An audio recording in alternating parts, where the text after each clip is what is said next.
할렐루야.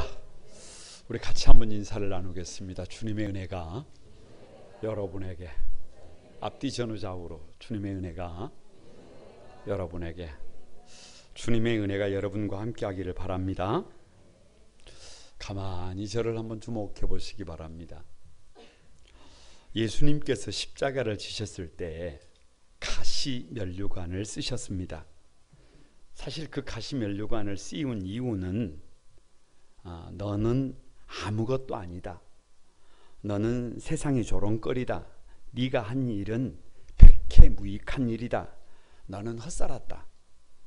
너의 삶은 실패다. 라는 그런 의미로 사실은 군인들이 씌워 놓은 것입니다. 그래서 그 가시관을 겉으로 보면 그 예수님이 쓰신 가시 면류관은 참으로 처참한 것입니다. 참 비통한 것입니다. 처절한 것입니다. 그런데 하나님은 그 예수님의 가시 면류관을 세상에서 가장 아름다운 면류관으로 바꿔 놓으셨습니다. 할렐루야. 왜 예수님께서 그 가시 면류관을 쓰셨는지를 알면, 여러분, 그것이 우리 눈에 보이면 우리 인생이 달라지기 때문입니다. 예수님께서 쓰신 가시 면류관은 나를 위해서, 우리를 위해서 쓰신 것임을 믿습니다. 죄 많은 나를 살리기 위해서 쓰신 가시 면류관입니다. 내가 써야 하는데, 내가 그 가시 면류관을 쓰고 멸시와 천대를 받고 조롱을 받아야 되는데, 나를 대신해서 그 가시 면류관을 쓰신 줄로 믿습니다. 그래서 그 가시 면류관을 보면 주님께서 나를 얼마나 사랑하시는지, 나를 얼마나 소중하게 여기시는지, 나를 위해서 어떤 길을 걸으셨는지, 나를 위해 지금도 어떤 고통을 겪으시고 계시는지를 보여주는 하나의 상징임을 믿습니다. 그래서 주님께서 쓰신 그 가시 면류관이 진짜 면류관이에요. 세상에서 가장 아름다운 면류관임을 믿습니다. 그런데 전혀 반대의 면류관이 있어요. 가짜 면류관입니다. 그 면류관을 가만히 쓰고 있으면 내 인생에 답이 나오는 것 같은 착각이 듭니다. 내 인생이 된다는 생각이 들어요. 세상을 다 얻은 것 같아요. 세상에서 가장 행복한 사람 같습니다. 세상 만사 부러울 것이 없는 것 같아요. 그런데요, 그 잘못된 면류관 때문에 내 삶이 무너지고 가정이 붕괴가 되고 사랑하는 사람들이 울고 공동체가 병들게 됩니다. 가짜예요, 가짜. 그래서 한순간의 인생을 그냥 시궁창으로 몰아넣어버리는 가짜 면류관이 있더라고 말이에요. 그래서 오늘 우리가 살 길 28번째인데요. 왜 28번째라고요? 그냥 이사야 28장이라니까요. 그래서 다 같이 한번 가짜 면류관 벗기. 왜냐? 28장을 읽어보세요. 그러면 면류관이에요, 면류관. 예루살렘이 면류관을 쓰고 있어요. 에브라임이 면류관을 쓰고 있어. 북이스라엘이 면류관을 쓰고 있어. 그런데 그 면류관 때문에 나라가 망합니다. 가짜예요, 가짜. 그래서 가짜 면류관의 정체를 밝히는 시간이 되기를 원합니다. 그래서 거침없이 우리가 잘못 쓰고 있는 가짜 면류관을 벗고 우리가 써야 될 진짜 면류관으로 바꿔 쓰는 시간이 오늘 이 시간이 되기를 주님의 이름으로 축복합니다. 이사야 28장에서 말하는 가짜 면류관이 뭐냐? 첫 번째가 다 같이 술 취함. 술 취함이에요, 술 취함. 여러분, 술 취한 사람들은 자기가 술 한잔 마시고 술 없는 세상에 사는 게 무슨 재미로 살아 뭐 이렇게 말을 하지만 사실 그거 가짜 면류관이에요. 가짜 면류관. 한번 내용을 보시기 바랍니다. 1절 한번 보세요. 다 같이 시작. 에브라임의 술 취한 자들의 교만한 면류관은 화 있을진저 술에 빠진 자의 성 곧 영화로운 관같이 기름진 골짜기에 세운 성이여 쇠잔에 가는 꽃 같으니 화 있을진저. 그렇습니다. 술 취한 사람의 문제가 뭐냐 그러면 여러분, 제어가 되지 않습니다. 컨트롤이 되지 않아요. 자신감이 너무 지나쳐. 그래서 술 기운인지 뭔지는 잘 모르지만 두려움이 없습니다. 다른 사람의 눈치 따위는 개념치를 않습니다. 그래서 할 말 못할 말 구별을 못합니다. 점점 말을 하다가 보면, 술이 취하다가 보면 뭐가 커져요? 목소리가 커집니다. 그리고 해서는 안 될 일을 합니다. 그래서 나중에 보면 그 사람이 술을 마셨는지 술이 그 사람을 마셨는지 구별이 안 됩니다. 그래서 본문에 술 취한 사람을 특징을 1절에 이렇게 표현하고 있어요. 술에 빠진 자. 여기서 빠졌다는 말은 중독을 의미해요. 중독을. 그러니까 그 인생은 술이 없으면 살 수가 있어요? 없어요? 살 수가 없어요. 그래서 술에 중독이 되다 보니까 눈도 돌아가고 손도 막 어떻게 해요? 손도 막 떨어요. 술이 없으면 안 돼, 안 돼. 그래서 2절에 그 술에 빠진 자의 삶을 뭐라고 얘기하느냐? 새 잔에 가는 꽃이래요. 여러분 꼭 기억해야 해요. 아무리 건강해도, 아무리 젊어도, 아무리 지금 막 힘이 불끈불끈해도 여러분 술에 빠지면 화무시비롱이에요. 그냥 별것 아니에요. 그냥 술에 빠져 살면, 술에 중독되어 살면 새 잔에 가는 꽃입니다. 여러분 떨어지는 꽃이요 얼마나 흉측한 줄 아세요? 그래서 술에 중독되면 곁에 있는 사람들의 삶이 지옥이 됩니다. 모두가 힘들어요. 그래서 술에 취한 사람들에게 무슨 일이 일어나느냐? 2절에 쏟아지는 우박같이, 파괴하는 광풍같이 큰 물이 넘침으로 손으로 그 면류관을 땅에 던진다. 무슨 말이에요? 여러분 길을 가는데 갑자기 하늘에서 우박이 쏟아지면 어찌 되겠어요? 갑자기 길을 가는데 광풍, 미친 바람이 불어와가지고 막 흔들어대면 어찌 되겠어요? 아니 여러분 집에서 잠을 자고 있는데 홍수가 나가지고 시내를 덮어버리면 어찌 되겠어요? 한마디로 무슨 말이냐? 술에 빠진 인생, 술에 중독된 인생은 그냥 한순간이라는 거예요. 한순간. 아무것도 아니라는 거예요. 우리 성도들이요 꼭 한번 점검해 봐야 될 것이 있어요. 그게 뭐냐 그러면 음주운전과 무면허 뺑소니 사고를 일으키면은요 보험 처리를 받지 못할 수가 있어요. 여러분 피해자 등에게 지급된 보험금 전액을요 가해자에게 구상권을 청구할 수 있도록 법령이 바뀌었어요. 법령이 바뀌었어요. 예를 들면 성탄절이라 그래가지고 성도들이 흥청망청 아니 세상에서 뭐 송년회 한다 그래가지고 술 마시고 운전대 차 잡다가 사고를 냈어요. 사람이 죽었다고 쳐봐요. 예전에는 보험회사에서 이걸 전부 감당을 했어요. 그런데 앞으로는 구상권을 청구한다니까요. 지급된 보험금 전액을 음주 운전자에게 청구를 한다니까요. 이게 무슨 말이에요? 여러분 그냥 술 없이 무슨 재미로 살아 이 맛에 사는 것이지 라고 한 잔 마셨는데 그것이 누구를 마셔버려요? 나를 마시고 우리 가족들의 미래를 마셔버리고 여러분 하나님의 영광을 그냥 내팽개쳐 버린다니까요. 그런 생각이 들어요. 술 없이 무슨 재미로 사냐고 하는데 그거 가짜예요. 가짜. 술 없이도 얼마든지 행복해요. 술 없이도 얼마든지 복 있는 삶을 살 수 있어요.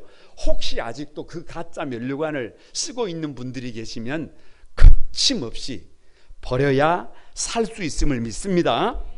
왜 술 취함이 문제냐 그러면 여기 술 취함은요 북이스라엘의 영적인 상태예요.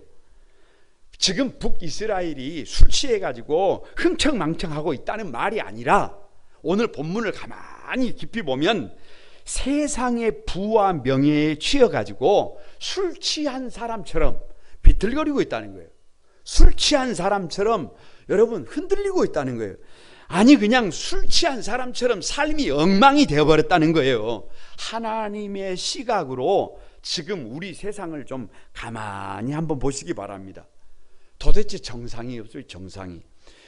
아니 어른들은 어른들대로, 아이들은 아이들대로, 정치인은 정치인대로, 성도들은 성도들대로 모든 사람들이 술에 취한 사람들처럼 여러분 문제가 상당히 많아요. 문제가 상당히 많아. 여러분 쾌락에 취해 있어요. 쾌락에 취해 있어요. 예전에는 열심히 일하는 것이 상당히 가치가 있었어요. 농사를 짓고 공장에서 땀 흘려 일하는 것이 조금 바보스럽기는 하지만 그 길을 올곧게 걸어가는 사람들이 참 많았어요. 그런데 언제부터인지 웰빙 얘기가 나오면서 인생을 즐겨야 한대. 즐겨야 한대. 그러면서 산업의 향방이 어디로 이동을 하고 있느냐 그러면 게임 산업으로 옮겨가고 있어요. 운동 산업으로 옮겨가고 있어요. 도박 산업으로 옮겨가고 있어요. 천문학적인 돈들이 그쪽에 머물러 있어요. 그러다 보니까 나도 모르게 그 문화에 휩싸여서 집에 가면 TV 틀어놓고 TV에서 취해서 살고, 여러분 뭐 집에 가면 컴퓨터 앞에 앉아가지고 게임에 취해서 살고, 아니 또 밖에 나오면 다른 거에 취한 것이 아니라 운동에 취해서 살고, 차 한 잔에 취해서 살고, 커피에 취해서 살고, 골프에 미쳐서 살고, 잘못된 성에 미쳐서 살고, 온통 세상 것에 취해 있어요. 여기를 봐도 중독된 사람들, 저기를 봐도 중독된 사람들, 그냥 여기저기에 중독된 환자들이 넘쳐나는 세상이. 그래서 돈에 미치고 권력에 미치고 쾌락에 미치고 성공에 미쳐 살아가는 사람들이 여기저기 가득해요. 가득해. 그래서 성경이 오늘 우리 시대를 노아의 시대에 소돔과 고모라와 같은 시대라고 절규를 합니다. 절규를 해. 그래서 오늘 7절에 그런 에브라임, 그런 북이스라엘을 향해서, 여러분 유다를 향해서 이 유다 사람들도 포도주로 인하여 옆걸음질을 치며 독주로 인하여 비틀거리며, 제사장과 선지자들도 독주로 인하여 옆걸음을 치며 포도주에 빠지며 독주로 인하여 비틀거리며 이상을 그릇풀며 재판할 때 실수한다. 세상에 취해 있으니까 옆걸음을 친다는 것은 자기는 바르게 간다고 하고 있는데 자꾸 몸이 어디로 가요? 자기는 옳게 살고 있다는데 다른 사람들이 보면 잘못 살고 있는 거예요.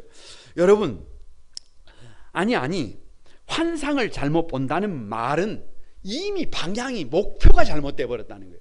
꿈이 잘못돼 버렸다는 거예요. 비전이 잘못돼 버렸다는 거예요. 그래서 온통 세상에 토한 것, 더러운 것이 가득하고 깨끗한 것이 없다고 절규를 합니다. 이것이 이사야 선지자가 말씀을 전했을 때의 북이스라엘의 영적 상태예요. 오늘날로 말하면 성도들과 목회자들의 모습이에요. 모두가 같이 세상 사람들이 취해 있는 것은 그런다 치고서라도, 아니 목회자들이라도 성도들이라도 자기 자신을, 여러분 좀 볼 수 있어야 되는데 자기 자신을 보지 못해. 왜? 취해 있어. 세상에 취해 있어. 그래서 비틀거려. 그래서 옆걸음질을 쳐. 그래서 여러분 삶이 지저분해. 삶이 더러워. 여러분 이래가지고는 하나님께서 북이스라엘을 멸망시켰던 것처럼 우리 시대는 무너질 수밖에 없습니다. 왜 술 취함이 문제냐? 여러분 거두절미하고 목회자와 성도들까지 이렇게 살면 안 되잖아요. 세상 사람들이 취해서 살아가는 것은 그냥 그런다고 쳐요. 그렇게 살아가는 사람들이 있으면 그들을 경고하고 그들에게 바른 길을 가르쳐줘야 될 목회자들이 세상이 취해 있으니까, 성도들이 취해 있으니까 계시 아닌 것도 강단에서 계시다고 그러고 자기 생각을 하나님의 말씀이라고 하고 있으니 여러분 교회가 어찌 되겠어요? 여러분 세상이 어찌 되겠어요? 오늘이 대림절 넷째 주일입니다. 왜 대림절이겠어요? 주님께서 우리를 위하여 낮고 천한 곳에 오시는 계절, 우리가 좀 깨어서 한 주 기다리고, 두 주 기다리고, 세 주 기다리고, 오늘 지금 몇 번째 주일 기다리고 있는 거예요. 네 번째 주일 주님 오십시오. 그래서 그 높은 산은 좀 낮아지고 패인 골짜기는 매둬가지고 주님이 내 인생에 오실 수 있도록, 주님이 우리 가정에 오실 수 있도록, 주님이 일하실 수 있도록 기다리는 계절이 대림의 계절임을 믿습니다. 여러분 제대로 이 가짜 면류관을 좀 벗어버리고, 세상에 취한 이 가짜 면류관을 벗어버리고 진짜 면류관을 쓰고 기다려야 되잖아요. 여러분 우리 교회의 항존직이 67명이에요. 67명이에요.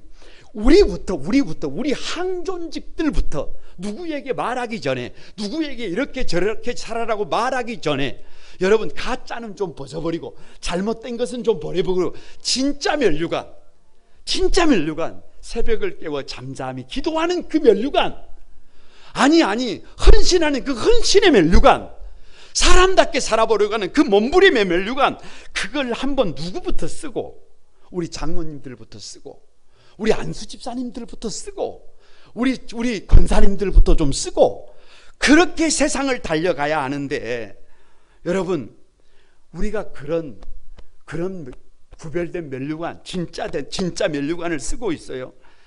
아니에요. 자기 자신을 위해서 운동은 하루도 빠지지 않습니다. 자기 자신의 육체의 건강을 위해서 몸에 좋다는 것은 그렇게 챙겨 먹습니다. 자기를 위한 일에는 그렇게 철두철미하면서 믿음으로 사는 일에는 옆걸음을 치고 있어요. 흔들리고 있어요. 방향이 잘못되어 있어요. 여러분, 우리 시대에 깨어있는 성도들의 눈물이 뭔 줄 아십니까? 세상을 세우려면 누가 먼저 세워져야 한다는 거예요. 내가 세워져야, 성도들이 세워져야 된다는 거예요. 나부터 하나님의 앞에 엎드리고 또 엎드려야 한다는 거예요. 오직 하나님의 말씀과 성령의 도움으로 나를 극복해야 된다는 거예요. 나를 넘어서야 된다는 거예요. 그래야 옆걸음을 치지 않습니다. 그래야 비틀거리지 않아요. 그래야지 주변에 다른 사람들을 세울 수 있어요. 가정을 세울 수 있어요. 교회를 세울 수 있어요. 이 땅에 하나님의 나라를 세울 수 있습니다. 그런데 누가 흔들리면, 내가 흔들리면, 우리 교회가 흔들리면, 성도들이 흔들려버리면, 목회자가 흔들려버리면, 목회자가 옆걸음을 치면, 목회자가 비틀거리면 여러분 어떻게 해야 합니까? 한소망에 사랑하는 가족 여러분, 정상적인 사람이 술에 취한 사람과 대화를 하는 것은 참 어려워요. 가끔 가다가 한 잔 술에 정신을 놓으신 분들이 전화를 해가지고 안 끊어요. 그것도 새벽 1시, 2시에. 그러면 이게 힘들어요. 누가? 제가 말도 아닌 말을 횡설수설하고 있는 말을 들으면 얼마나 힘든지 몰라요. 그런데 여러분, 믿음의 사람들과 믿음이 없는 사람들이 하나의 테이블에 앉아서 함께 대화를 한다는 것은 이건 비슷한 거예요. 쉽지가 않아요. 한쪽은 사명을 얘기합니다. 한쪽은 헌신을 얘기합니다. 한쪽은 십자가를 얘기합니다. 그런데 한쪽은 세상의 가치를 얘기해요. 한쪽은 나에게 무슨 유익이 있느냐를 얘기해요.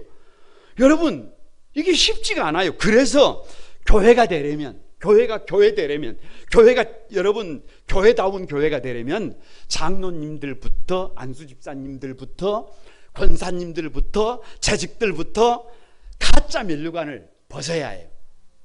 같이 벗어야 해요.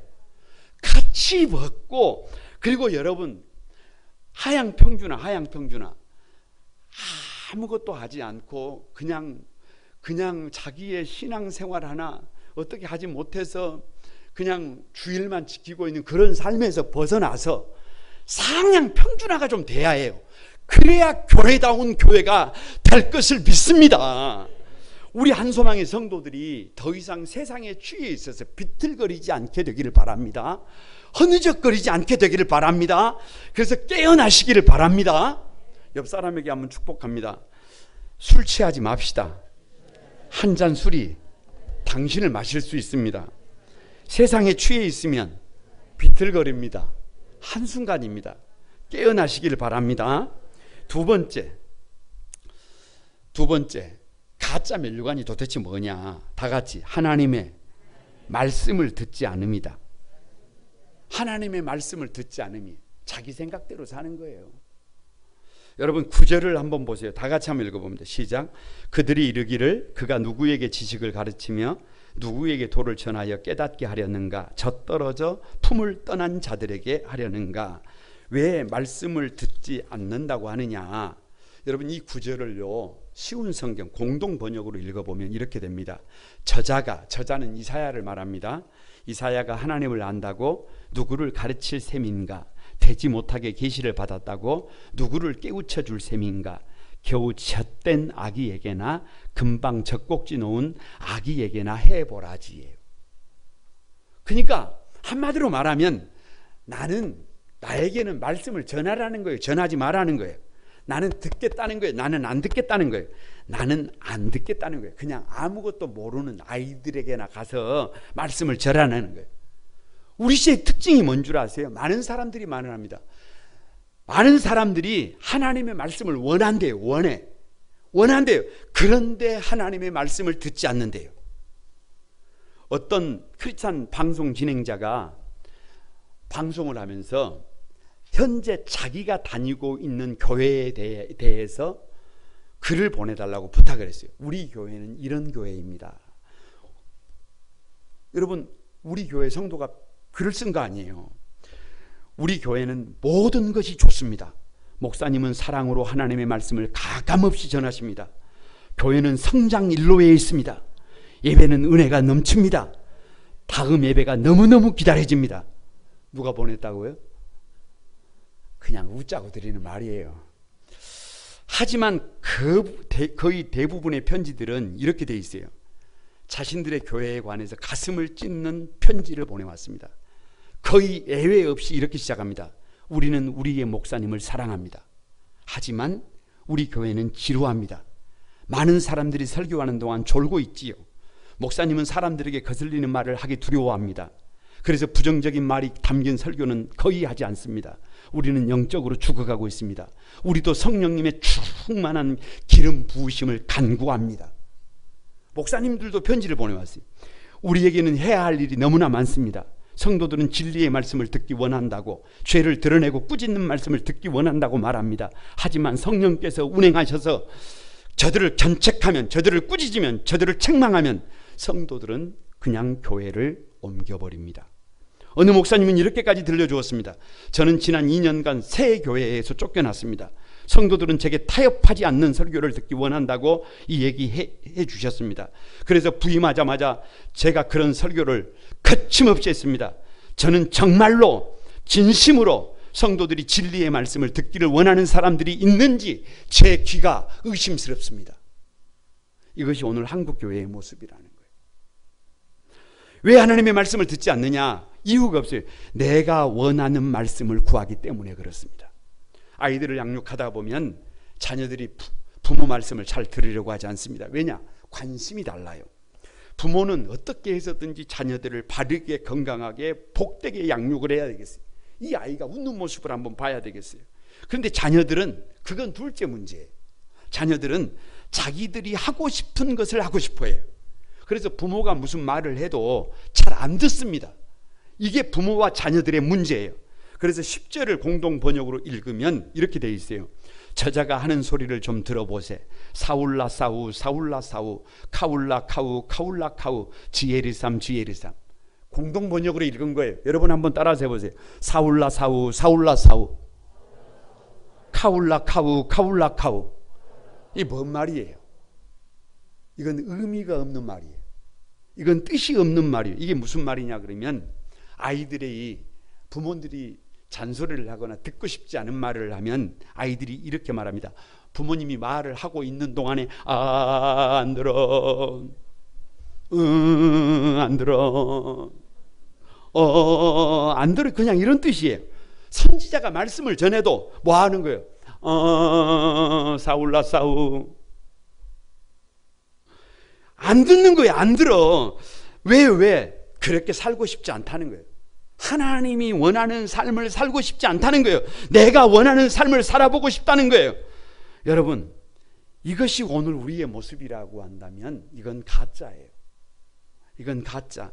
예배 시간에 하나님의 말씀이 들려와야 해요. 아멘. 하나님 맞아요. 맞아. 하나님 맞아. 내가 그렇게 살지 못했어요. 내가 그렇게 살아야 해요. 아하, 그래서 그랬네요. 하나님, 내가 내 삶을 바꾸겠습니다. 그래야 우리의 삶이 새로워지고 가정이 달라지고 교회가 달라지고 역사가 달라집니다. 그런데 강단에서 하나님의 말씀이 선포되면 내 생각과 강단에서 선포되어지는 하나님의 말씀이 싸우고 있어요. 싸우고 있어요. 그래서 안 들어. 그래서 이쪽으로 듣고 이쪽으로 흘려버려요. 이건 가짜예요.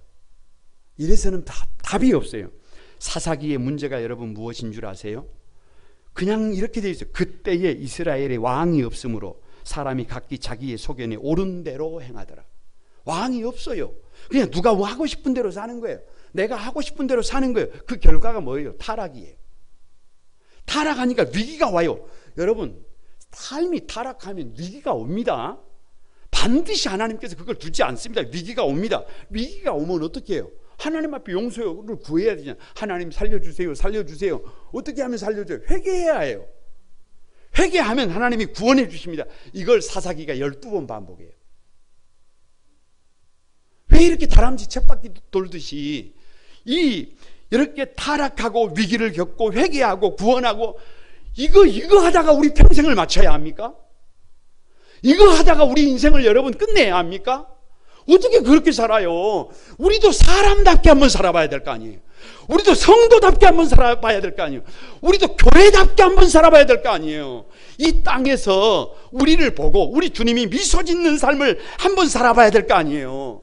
그러기 위해서는 자기 소견에 옳은 대로 살아가는 것을 내려놔야 합니다. 가짜 면류관 내려놔야 해요. 자기 생각, 자기 감정, 자기 경험으로 살지 말고 하나님 말씀으로 새로워져야 합니다. 왜 하나님의 말씀을 듣지 않느냐? 새벽에 핵심 요절 퀴트를 하는데 열매 맺는 삶을 위한 약속이 있어요. 이렇게 하면 열매를 맺는다는 거예요. 그런데 어떻게 하면 열매를 맺느냐? 시냇가에 심겨진 나무가 시조를 쫓아 열매를 맺는데요. 할렐루야. 시냇가가 뭐예요? 에스겔 47장 성전 문 지방에서 흐르는 물이에요. 물이 성전 문 지방에서 물이 흘러요. 물이 흘러. 강단에서 선포되어지는 말씀을 상징화시켜 놓은 거예요. 하나님의 말씀이 지금도 흘러요. 흘러서 누구에게 막 흘러요. 지금 여러분에게 흘러요. 그런데 그래서 오늘 본문 14절에도 여호와의 말씀을 들을지어다예요. 그래야 산다는 거예요. 하나님의 말씀에 순종할 때 열매가 맺습니다. 하나님의 말씀이 발목에 잠기고, 말씀이 무릎에 잠기고, 말씀이 허리에 잠기고, 말씀이 건너지 못할 큰 강이 되어 온 세상을 적실 때 들어가는 곳마다 사람이 살고 나무가 열매를 맺고 가정들이 세워지는 거예요. 그래서 하나님의 말씀에 대한 태도가 우리의 미래다. 이거 무서운 말이에요. 주일날 가만히 말씀이 선포되어지는데 튜닝에서 튜닝, 히어링이 아니라 리스닝 정도가 아니라 튜닝에서 초점을 맞췄어요. 막 빨려 들어가요. 내가 저렇게 살아가야 되겠다. 내가 저렇게 살아봐야 되겠다. 내가 저렇게 도전해야 되겠다. 내가 저 말씀에 순종하고 저 말씀은 내게 주신 말씀이다. 이러면 그 사람의 미래는 열리게 돼 있어요. 그 사람의 미래는 웃는 일이 일어나게 되어져 있어요. 열매 맺으려고 하는 사람들이 너무 쉬운 길을 찾으면 안 돼요. 열매 맺으려고 하는 사람들이 그냥 자기가 가고 싶은 대로 가지치기 안 하고 냅두면 나중에 열매가 맺었는데 상품성 없는 열매가 맺혀요. 여러분, 죄송하지만 너무 아름다운 길을 걸으려고 하면 열매가 없어요. 왜? 꽃이 떨어져야 열매가 맺습니다. 가지를 잘라야 열매가 맺습니다. 그래서 이스라엘 백성들을 상징하는 꽃이 아니에요. 무화과예요. 무화과. 이스라엘 백성들을 상징하는 나무가 무화과, 꽃이 없어요. 다시 말하면 내가 원하는 삶을 살려고 하면 열매가 없다니까요. 그런데 하나님이 원하시는 삶을 살면 웃는 날이 와요. 웃는 날이 와. 가족들이 찬송하는 날이 와. 성도들이 잔치하는 날이 와요. 그 주역이 여러분이 되시기를 바랍니다. 여러분 옆 사람에게 한번 하나님의 말씀을 듣지 않으면 가짜다. 하나님의 말씀에 순종하면 내가 살고 가정이 살고 교회가 살고 웃는 날이 온다. 가짜를 벗고 진짜로 갈아 쓰시기를 바랍니다. 세 번째가 거짓을 피난처로 삼음이에요. 다 같이 거짓을 피난처로 삼음. 15절 한번 보세요. 15절 다 같이 한번 읽어보면 시작. 너희가 말하기를 우리는 사망과 언약하였고 수울과 맹약하였은즉 넘치는 재앙이 밀려올지라도 우리에게 미치지 못하리니 우리는 거짓을 우리의 피난처로 삼았고 허위 아래에 우리를 숨겼음이라 하는도다. 참 기가 막혀요. 아니 오늘 우리의 모습을 보는 것 같아요. 왜 거짓을 피난처로 삼았느냐 그러면 하나님보다 세상을 의지한 거예요. 자기 방법을 의지한 거예요. 여러분 북이스라엘도요 안 망하고 싶어요.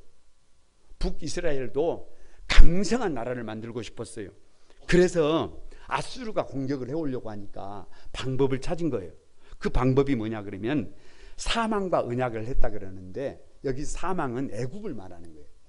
애굽과 동맹을 맺었어요. 애굽과 동맹을 맺었으니까 애굽이 우리를 도와주기만 하면, 애굽이 우리 편에 서주기만 하면 아수르 정도는 아무것도 아니다. 극복할 수 있다. 여러분 우리 생각에 이 문제만 이렇게 해결이 되고 내가 원하는 대로 이렇게 되기만 하면 그것이 보험처럼 우리 인생을, 우리 가정을, 우리 교회를 이렇게 지킬 것이다. 믿었단 말이에요. 믿었단 말이에요. 그런데 그 결과가 뭐냐? 18절에 너희가 사망과 더불어 세운 언약이 패하며 수월과 더불어 맺은 맹약이 서지 못하여 넘치는 재앙이 밀려올 때 너희가 그것들에게 밟힘을 당하리라. 오히려 애굽의 동맹이 아무런 영향을 끼치지 못합니다. 오히려 애굽으로 도망간 사람들까지도 떼죽음을 당합니다. 이게 역사예요. 이게 팩트예요. 내가 믿었던 것이 무너지더라 그 말이에요. 나는 괜찮아. 나는 그것이 있으니까, 나는 준비해 놓은 것이 있으니까, 나는 보험 들어놓은 것이 있으니까 괜찮아. 그게 팩트가 아닙니다. 그거 가짜예요. 그거 가라타야예요. 왜 거짓을 피난처로 삼느냐? 여러분, 거짓은 마귀의 무기예요. 마귀가 하와를 찾아와서 은밀하게 속삭였던 것이 뭐냐 그러면 선악과를 따먹으면 네가 하나님 같아진다예요. 여러분, 아담과 하와가 하나님 같아졌습니까? 아닙니다. 하나님께서 100% 모든 것을 퍼펙트하게 준비된 에덴 동산에서 쫓겨났어요. 쫓겨났어요. 12월이 되면 교회는 새해를 준비하는데 가장 큰 것이 뭐냐 그러면 직원 임명이에요. 교구를 세우고 교구장님을 세우고 각 남녀 선교의 임원들을 세우고 교사들을 세우고 성가들을 세우고 차량 부서에서부터 예배 부서까지 할 일이 넘쳐납니다. 여기서 여러분, 우리 성도들이요, 마음속에 지침을 하나 가져야 해요. 거짓을 피난처로 삼지 말아라. 할렐루야. 거짓을 우리의 피난처로 삼았고 허위 아래에 우리를 숨겼다. 여러분, 우리를 한번 점검해야 해요. 지침이 뭐냐? 첫 번째가 봉사를 하면서 우리 마음속에 이런 생각이 들 수 있어요. 나는 2021년도에 너무 봉사를 많이 해가지고 지쳤다. 그래서 내년에는 좀 쉬면서 회복하고 내년에 봉사하겠다. 이거 팩트가 아닙니다. 이거 거짓말입니다. 아니, 우리 자신을 돌아봐야 해요. 쉰다고 회복되는 게 절대로 아니에요. 쉰다고 회복되는 게 절대로 아니에요. 즐겁게 일하면 회복이 됩니다. 즐겁게 일할 수 있는 방법이 뭐냐 그러면 여러분, 즐길 생각을 하지 말고 내가 해야 될 일에 최선을 다하면 열매가 맺어요. 그러면 즐거워지는 거예요. 이게 첫 번째 지침입니다. 두 번째, 신앙생활을 하다 보니까 여러분, 같이 하고 싶은 사람들이 있어요. 같이 하고 싶은 사람들이 TV 드라마를 보다가 보면 나도 저 사람하고 살아보고 싶잖아요. 그런 것처럼 나는 2021년도에는 교구를 하더라도 무슨 봉사를 하더라도 꼭 누구랑 같이 하고 싶다. 나는 그 사람과 함께 하고 싶다. 그러면 나는 행복하게. 이거 거짓말입니다. 이거 팩트가 아니에요. 그 사람과 함께 한다고 행복해지느냐? 아닙니다. 절대로 아닙니다. 내가 함께 하고 싶은 사람과 함께 한다고 행복해지는 것이 절대로 아니에요. 어떻게 하면 행복해지느냐? 하나님이 붙여주시는 사람과 함께 할 때 행복한 거예요. 하나님이 붙여주시는 사람의 손을 잡고 그 부족함을 내가 채울 때 내가 없어서는 안 될 존재로 바꿔집니다. 그래서 행복해지는 거예요. 이 두 번째 지침을 절대로 평생 잊으면 안 됩니다. 세 번째, 목회자나 다른 성도들이 원하는 것보다 내가 원하는 것을 꼭 해야 행복하다. 이거 거짓말이에요. 이거 팩트가 아니에요. 어른이 되면 어떻게 자기가 원하는 것만 하고 살 수가 있어요? 하기 싫어서 자녀들을 위해서, 하기 싫어도 가족들을 위해서, 하기 싫어도 교회를 위해서. 리더가 뭐예요? 리더가 자기가 원하는 것만 하면 그 사람이 리더예요? 거기에 뭔 열매가 맺겠어요? 주님께서 나를 필요로 하시면 주님, 거기가 지옥이라도 내가 들어가겠습니다. 주님께서 나를 필요로 하신다고 한다면 십자가라도 내가 짊어지겠습니다. 그래서 신앙생활은 다 같이 내가 원하는 삶이 아니라 하나님이 원하시는 삶을 사는 것이다.